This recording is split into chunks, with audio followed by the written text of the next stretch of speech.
నామమునకు ఘనత కలుగునుగాక. కీర్తనలు 106 8వ వాక్యం మనం చదువుకుంటున్నాం. బి భాగం మన ధ్యానాంశము. అయినను తన పరాక్రమమును ప్రస్తుతి చేయుటకై ఆయన తన నామమును బట్టి వారిని రక్షించాను. ఆయన నామమును బట్టి మనకు కలిగినటువంటి రక్షణ గురించి ఇక్కడ మనం గమనిస్తున్నాం. మరి ఐగుప్తు దాసత్వంలో ఉన్నటువంటి ఆయన ప్రజలను ఆయన విడిపిస్తున్నట్టుగా మనం చూస్తున్నాం. మోషేకు తను కనబడి మోషేని పేరు పెట్టి పిలిచి తను ఎవరో ఆయన పరిచయం చేసుకుంటున్నట్టుగా చేస్తున్నాం.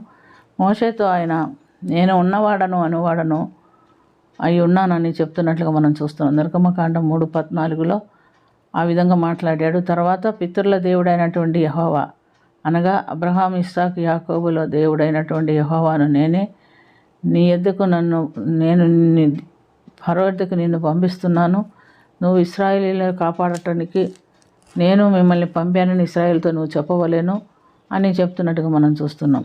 అది ఎందుకంటే ఆయన ఏమంటున్నాడంటే నిరంతరము నామము ఇదే, నా నామం ఇదే, యెహోవాను నామమే నేను కలిగి ఉంటున్నానని చెప్తున్నట్టు మనం చూస్తున్నాం. నేను మీ పితరులు పాలు తేనె ప్రవహించు దేశములో అనగా హిత్తీయులు, అమోరీయులు, పెరజీయులు, హివీయులు, యెబూసీయులు ఉన్న దేశములకు మిమ్మల్ని నడిపించి దాన్ని మీకు స్వాధీనపరుస్తానని చెప్తున్నట్టు గమనిస్తున్నాం.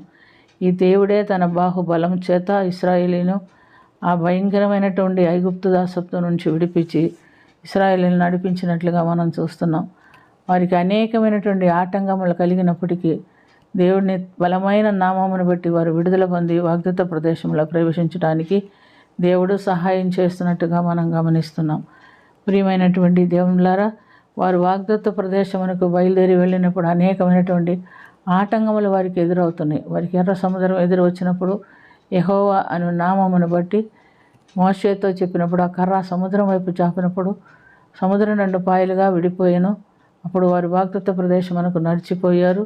అయితే తరుముకొని వచ్చినటువంటి శత్రువులు ఆ నడి సముద్రంలో పడి మునిగి చనిపోయినట్లుగా మనం గమనిస్తున్నాం. దేవుని నామాన్ని బట్టి దేవుని ఆజ్ఞ ప్రకారంగా ఆయన అన్నీ జరుపుతూ వాళ్ళని నడిపిస్తూ కొనసాగిస్తున్నట్టుగా చూస్తున్నాం. వారికి ఆహారం లేనప్పుడు దేవదూతలు భుజించేటటువంటి మన్నా అనేటటువంటి ఆహారం వారికి ఇచ్చి వారిని పోషించారు. నీరు లేనప్పుడు బండను చీల్చి నీళ్ళిచ్చారు. అనేకమైనటువంటి ఆశ్చర్యకార్యములు వారికి ఇచ్చి నేను దేవుడిననే యెహోవానని వారితో చెప్తున్నట్టుగా మనం చూస్తున్నాం. అంతమట్టికే కాక తండ్రి అయిన దేవుడు మనల్ని ప్రేమించి తన ఏకైక కుమారుని లోకానికి పంపిస్తున్నట్టుగా మనం చూస్తున్నాం. కుమారుని యందు విశ్వాసం ఉంచువారు నశించిపోక నిత్య జీవం పొందినట్లుగా ఆయనని మనకు అనుగ్రహించును అని మనం చూస్తున్నాం. ఆయన పేరు యేసు ప్రభు కూడా చెప్పాడు. యోహాను సువార్త 14వ అధ్యాయంలో మనం చూసినప్పుడు ఏమంటున్నాడంటే మరి 13-14 యేసు మీరు నామం పేరిట ఒక మాట చెప్తున్నాడు. మీరు నా నామం పేరిట నన్ను ఏమడిగినాను నా తండ్రి కుమారుని యందు మహిమపరచబడినట్లుగా దానిని నేను మీ కొరకు చేస్తాను. నా నామమందు మీరు నన్ను ఏమడిగినాను నేను చేతును. మీరు నన్ను ప్రేమించిన నా ఆజ్ఞలను గైకొందురు. నేను తండ్రిని వేడుకొందును. మీ యొద్ద ఎల్లప్పుడూ ఉండుటకై వేరొక ఆదరణకర్తను ఆయన మీ యొద్దకు పంపించుదును. ఆయన నిత్యం మీతో కూడా నివసించును, మీతో కూడా ఉండును అని చెప్తున్నాడు. కనుక ఆయన నామాన్ని మనం ప్రయోగిస్తూ ఆయన నామం పేరిట ఈ దినాల్లో ఎంతోమంది ఎన్నో కార్యాలు చేస్తున్న దేవుని బిడ్డలు కార్యాలు చేస్తున్నట్టుగా మనం చూస్తున్నాం. ఆయన నామం పేరిట దెయ్యములు వెళ్ళగొడుతున్నాము, రోగులను స్వస్థపరుస్తున్నాము, అనేకమైన అద్భుత కార్యాలు ఆయన నామం పేరిట మనం చేయగలిగి ఉన్నాం. కనుక ఆయన నామాన్ని నాట నుండి నేటి వరకు ప్రసిద్ధి చేయటకే ఆయన మనల్ని ఏర్పరచుకున్నాడు, మనల్ని పిలుచుకున్నాడు.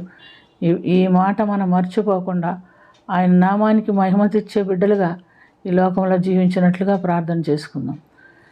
ప్రేమ కలిగిన తండ్రి, కృప కలిగిన ప్రభా, మీ నామనకు ఘనత తెచ్చే బిడ్డలుగా మేము ఈ లోకంలో జీవించినట్టుగా మమ్మల్ని సిద్ధపరచమని, అనేకులను నీ నామం పేరిట గొప్ప మేలు పొందినట్లుగాను నిత్య జీవంలో ప్రవేశించినట్టుగాను సిద్ధపరచమని మాకు సహాయం చేయమని యేసుక్రీస్తు పుణ్య నామన అది మిక్కిలి వినయంతో అడిగి వేడుకొంచున్నాము తండ్రి.